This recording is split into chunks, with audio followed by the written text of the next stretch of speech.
क्या شرین اور فہام کا یوں مرسلین کے سامنے آنا ایک اتفاق تھا یا ایک بہت بڑی سازش چلی جا رہی ہے؟ کیونکہ مرسلین نے نہ صرف اپنی بیٹی شرین کو فہام قریشی کے ساتھ بیٹھا لنچ کرتا دیکھ لیا ہے، بلکہ مرسلین سمجھ گیا ہے کہ شرین اور فہام کے درمیان کچھ چل رہا ہے۔ یہ بات مرسلین سے برداشت نہیں ہو رہی۔ وہ مرسلین جو دوسروں کی بیٹیوں پر گھٹیا الزام لگاتا پھر رہا تھا، کیا اب اس کی اپنی بیٹی پر وہی الزام لگنے جا رہے ہیں؟ اب مرسلین کا کیا ری ایکشن ہونے والا ہے؟ کیا ایک زوردار تھپڑ شرین کے منہ پر پڑنے والا ہے، یا پھر مرسلین اپنی بیٹی کو معاف کر کے فہام سے شادی کے لیے تیار ہو جائے گا؟ یہ جاننے سے پہلے اگر اب تک آپ نے ہمارا چینل سبسکرائب نہیں کیا تو ضرور کریں۔ پہلے انسا انس کو بزدل اور بیوقوف انسان سمجھتی تھی، کیونکہ وہ یہی دیکھتی تھی کہ کس طرح سے انس اپنی فیملی سے ڈرتا ہے اور ان کی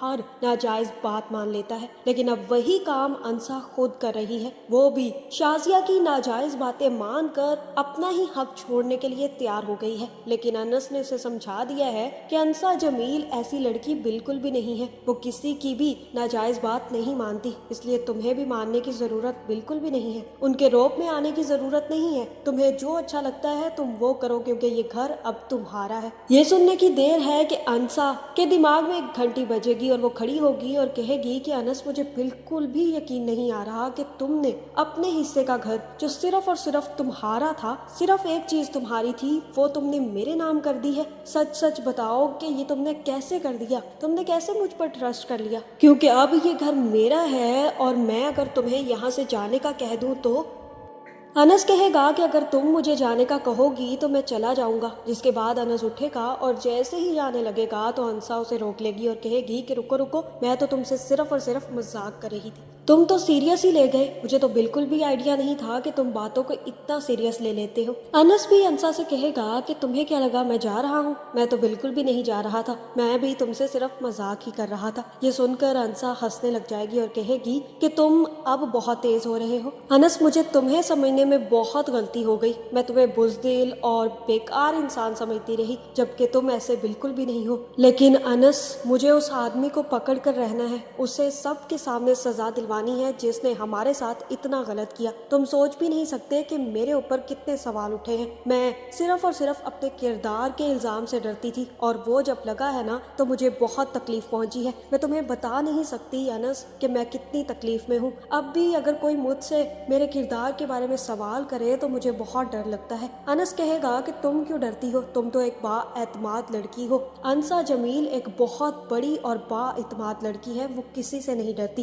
تمہیں بھی اسی طرح سے رہنا ہے انسا، اور کسی سے ڈر کر یا کسی سے پریشان ہو کر کوئی فیصلہ نہیں کرنا۔ تمہیں جو اچھا لگتا ہے تم وہ کرنا، کیونکہ یہ گھر اب تمہارا ہے۔ اتنا کہنے کی دیر ہے کہ اسی وقت انس کو کالز آنا شروع ہو جائیں گی۔ جیسے ہی انس فون اٹھائے گا تب صدیقی صاحب انس سے کہیں گے کہ انس، میرے دوست جو سائبر کرائم میں ہیں وہ واپس آ چکے ہیں، وہ چاہتے ہیں کہ وہ انسا اور تم سے مل سکے، کیونکہ یہ جو ویڈیو وائرل ہوئی ہے اس کے پیچھے تم لوگوں کے کسی دشمن کا ہاتھ ہے، اور اس دشمن کو ڈھونڈنا بہت زیادہ ضروری ہے۔ تبھی جا کر اس ویڈیو اور اس شخص کے بارے میں پتہ چل سکے گا جس نے یہ گھٹیا حرکت کی ہے، تو تم لوگ جلد سے جلد میرے گھر پہنچو۔ یہ سن کر انسا انس سے کہے گی کہ وہ ٹھیک کہہ رہے ہیں، ہمیں جانا چاہیے۔ اب انس نے یہ ڈیسائیڈ کیا ہے کہ وہ خود اپنے منہ سے انسا کو سچائی نہیں بتائے گا، لیکن وہ انسا کی ہر حالت میں مدد ضرور کرے گا۔ اسی لیے انس انسا کو لے کر صدیقی صاحب کے گھر کے لیے نکل جائیں گے، لیکن جیسے ہی مرسلین دیکھے گا کہ انس اور انسا باہر جا رہے ہیں تو وہ سمجھ جائے گا کہ کوئی کھچڑی پک رہی ہے۔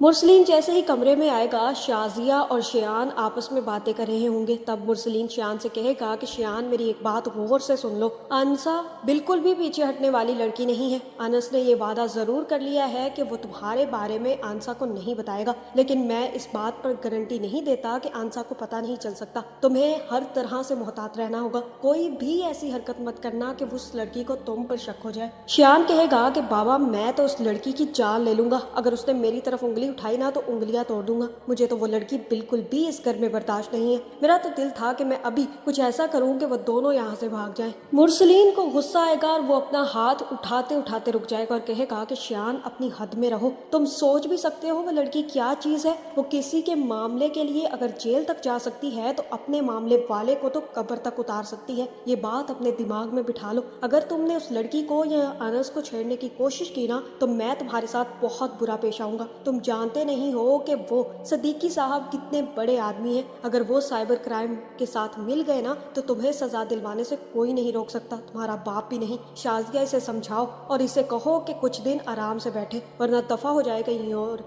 शाजिया कहेगी कि श्यान समझ चुका है, आप उसे इस तरह से बात करके डिग्रेड मत करें। वो समझ गया है कि उसे क्या करना है। और श्यान तुम भी उस लड़की से जरा दूर रहना। जिसके बाद श्यान तो कमरे से निकल जाएगा और तब शाजिया कहेगी कि अब मुझे ये बताएं कि आप जिस फैसले के लिए गए थे वो हुआ या नहीं। तब मुरसलीन कहेगा कि नहीं हो सका क्योंकि अब्बा ने खसूसी तौर पर अपने घर का आधा हिस्सा अनस के नाम कर दिया है और अब अनस ने हक महर में जो लड़की के नाम लिख दिया है उससे कुछ नहीं बदला जा सकता। शाजिया कहेगी कि आपका कहने का ये मतलब है कि फिर हमें अपनी जायदाद पर उस घर पर फातिहा पढ़ लेनी चाहिए क्योंकि अब तो ये सब कुछ उस लड़की के नाम हो ही चुका है, अब तो हम कुछ भी नहीं कर सकते। मुरसलीन कहेगा कि इतनी भी बड़ी बात नहीं है, मुझे वकील से बात करनी होगी और कोई ना कोई हल निकालना होगा क्योंकि मैं इस चीज को ऐसे नहीं जाने दूंगा। बस तुम शाजिया उस लड़की को दबाओ, अगर वो अनस की तरह दब जाती है तो हमारे लिए बहुत फायदा होगा।